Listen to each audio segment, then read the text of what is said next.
Les itinérances de la province éducationnelle de la Lukunga sont devenues une coutume sacrée. C'est mercredi, le numéro 1 de cette province n'a pas dérobé à la règle. Il a visité 4 grandes écoles de sa juridiction dans l'optique de vérifier les conditions d'apprentissage des élèves en vue d'améliorer la qualité de l'enseignement et cela dans une cadence effrénée de la bonne gouvernance. Jean-Pierre Yoy se dit satisfait du travail abattu dans ces écoles. Nous sommes sortis très satisfaits parce que nous avons eu aussi à échanger avec les élèves en présence des chefs d'établissement, donc les élèves de 4e année des humanités, dans le souci de les encourager à bien préparer, à affronter les épreuves hors session de l'examen d'État édition 2024.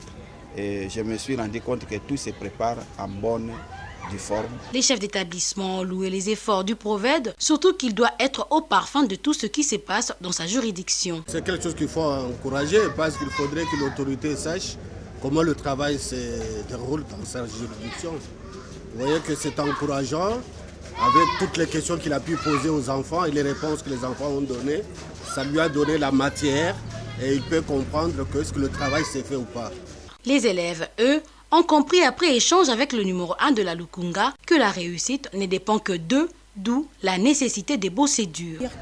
Il nous a plutôt conseillé sur ce qui peut causer les échecs scolaires en tant que finaliste et il nous a donné des solutions à ce problème-là afin que notre réussite soit complète. Jean-Pierre Yoy utilise sans embâche toutes les méthodes pédagogiques susceptibles de réveiller la conscience des chefs d'établissement et des élèves. Ainsi, l'objectif reste 0 antivaleur à la Lukunga.